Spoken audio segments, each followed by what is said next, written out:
আবার আমি বলছি মনলতা, লাজুকে অকারণে দোষী করলে আমি তাকে ছাড়বো না। আচ্ছা, একটা কথা, তুমি তো বয়সে অনেকটাই ছোট একটা মেয়ে। আমি যদি তোমাকে আপনি না বলে তুমি বলি, তুমি কি খুব আপত্তি করবে? আচ্ছা দেখো, তোমার এই মানে পাকে চক্রে এই বাড়িতে এসে পড়ার মানে গল্পটা তো শুনলাম, মানে সত্যি খুব স্যাড ব্যাপারটা। কিন্তু একটা কথা জেনে খুব ভালো লাগছে জানো, যে তুমি তোমার জীবনের একটা রাস্তা খুঁজে পেয়েছো। মানে এই যে তুমি আজকে ডাক্তারি পড়ছো, মানে এইভাবেই কিন্তু আমাদের জীবনে নানা রকম বাধা বিপত্তি কাটিয়ে এগিয়ে যেতে হয়। মানে তোমার লাইফ স্টোরিটা কিন্তু খুব ইন্সপায়ারিং। আচ্ছা, ঠাম্মির গয়নাগুলো সব পাওয়া যাবে গো? ঠাম্মি বড় ভেঙে পড়েছে। আশা তো করছি পাওয়া যাবে। এখন এই বাড়ির সবাইকে কিন্তু আমাদের সাথে কোঅপারেট করতে হবে। দেখো, আমাদের কিন্তু অনেক প্রশ্ন থাকে, তা তুমি সেগুলো ঠিক ঠিক জবাব দেবে তো? হ্যাঁ স্যার, আমি যা জানি সব বলবো, শুধু গয়নাগুলো ফিরিয়ে আনতে হবে। ঠাম্মিকে এমন করে দেখে কষ্ট হচ্ছে। আচ্ছা লাজবন্তী, তুমি কি জানতে যে এই আলমারিতে ঠিক কি কি গয়না আছে? অনেক গয়না আছে সে জানতো।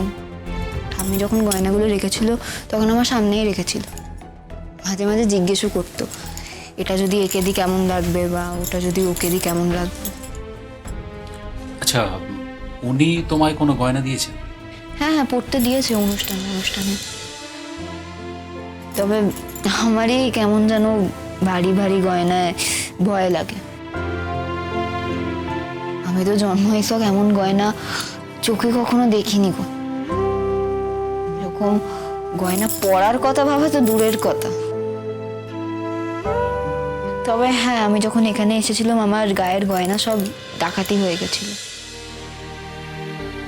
তখন আমাকে এই গলার হার আর এই কানের দুল ঠাম্মি সবসময় পরার জন্য দিয়েছিল। আমি অনেকবার এই গয়না ফেরানোর চেষ্টা করেছি, কিন্তু ঠাম্মি ফেরত নেয়নি গো। আর হ্যাঁ, আমি পাশ করার পর ঠাম্মি আমাকে একটা গলার হার দিতে চেয়েছিল, কিন্তু আমি বলেছিলাম আগে আমি ডাক্তার হই, তারপর তুমি দিও। আচ্ছা, তোমার প্রতি এই বাড়ির কেউ কেউ সন্দেহ করছে। মানে তাদের ধারণা যে এই মিসিং গয়নাগুলো নাকি তুমিই চুরি করেছো। তারা এরকম সন্দেহ কেন করছে? এর কি কোনো বিশেষ কারণ আছে? কেন সন্দেহ করছে সে আমি জানি না স্যার। তুমি না সেটা বন্ধুতা দিদিকেই শুধিয়ে নিও। আচ্ছা, এর আগে বাড়িতে কোনো চুরির ঘটনা ঘটেছিল, মানে যাতে তোমার উপরে সন্দেহ হয়েছিল? না তো, তেমন কিছু তো মনে আসছে না। আচ্ছা, এই মিসেস বনলতা চ্যাটার্জির তোমার উপরে রাগ হওয়ার অন্য কোনো কারণ আছে কি? মানে এরকম কোনো কারণ তোমার জানা আছে? কি কারণ?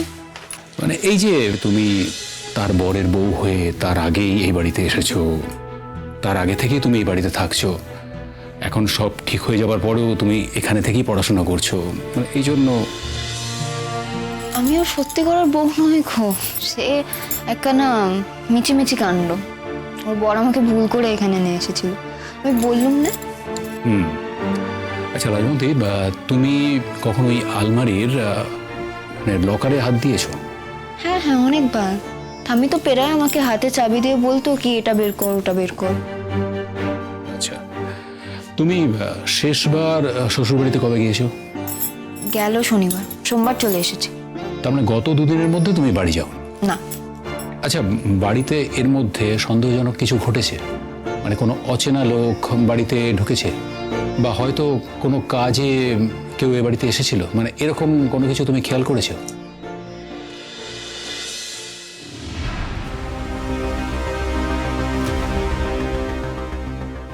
আরে কি করছেন আপনি? কে এরকম করে ঢুকে পড়ছেন কেন? এখানে দোলন গাঙ্গুলি থাকেন? কাল সকালে একটা লোক এসেছিল, হঠাৎ বাড়িতে এসে দরজায় ধাক্কা দিচ্ছিল। কেমন যেন অদ্ভুত লাগলো আমার লোকটাকে। মানে আমি দরজা খুলতেই হুড়বুড়িয়ে ভেতরে ঢুকে পড়লো, আর কোনো গাঙ্গুলি বাড়ির খোঁজ নিচ্ছিল। আমার লোকটাকে কেন জানি না সুবিধে লাগেনি কো। আচ্ছা, লোকটাকে তুমি আগে কখনো দেখেছো? সত্যি কথা বলতে মনে হয়েছে লোকটাকে আগে কোথাও একটা দেখেছিলাম, কিন্তু মনে আসছে না কোথায় দেখেছি। আমি হয়তো ভুলও ভাবতে পারি, আমি নিশ্চিত নয় স্যার। আচ্ছা, লোকটাকে দেখতে কেমন? লম্বা, কেমন চুয়ারে, কেমন অদ্ভুতভাবে বাড়ির ভেতরে দেখছিল। এই বাড়ির দরজায় সবার নাম কত বই লেখা আছে, কিন্তু তাও সে এখানে গাঙ্গুলি বলে কেউ থাকে কিনা সেটা জানতে চাইছিল। ইন্টারেস্টিং। আচ্ছা, তখন বাড়িতে আর কে কে ছিল, মানে কে কে দেখেছে লোকটাকে? বাড়িতে ছিল তো সবাই, কিন্তু শুধু আমি আর বনলতা দিদি দেখেছিলাম। বনলতা দিদি অবশ্য উপরে ছিল, আমি নিচে ছিলাম। বেল বাজতেই বাইরে বেরিয়ে এলো, আর আমি যেহেতু নিচে ছিলাম আমি গিয়ে দরজাটা খুলেছিলাম। আচ্ছা, ওই লোকটাকে তুমি মানে তার ডেসক্রিপশনটা দিতে পারবে, মানে আমাদের আর্টিস্টের কাছে? চেষ্টা করতে পারি। আচ্ছা, তোমার সব জিনিসপত্র কোথায় থাকে? এই করেই থাকে, ঠাম্মির আলমারিতে আর ওই সুটকেসে কিছু। আমার কনস্টেবলরা তোমার জিনিসপত্র কিন্তু একটু খুঁজে দেখবে, তোমার কোনো অসুবিধা নেই তো? না না, অসুবিধা কেন থাকবে, দেখুক না, আমার তো লুকোবার কিছু নেই গো। কি বললে তুমি? না, কি বললে তুমি? তুমি আমাকে এভাবে অপমান করতে পারো না অনুভব। আমি তোমার স্ত্রী। ঠিক তেমনই তুমিও এই বাড়ি কাউকে অপমান করতে পারো না। কেউ যদি নিজের রাগ মেটাতে লাজুর নাম নেয়, আমিও কিন্তু চুপ করে থাকবো না। মানে কে রাগ মেটাচ্ছে ওর ওপর? আমি? ওই 3 আঙুলের মেয়ের ওপর রাগ ওঠানোর জন্য আমি ওকে চোর বানিয়ে দেবো? তাই তো মনে হচ্ছে বনলতা, কারণ লাজু যে এই কাজটা করতে পারে না সেটা তুমিও খুব ভালো করে জানো। আরে আশ্চর্য ব্যাপার, আমার মনে হচ্ছে এরকম, আমি তো আর চুপ থাকতে পারবো না।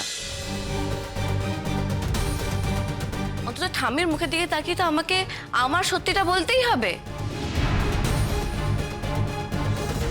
কি করবে তুমি বলো, কি করবে? আমাকে পুলিশে দেবে? দাও। আমার অপরাধ এটাই তো যে আমি লাজুকে সন্দেহ করছি।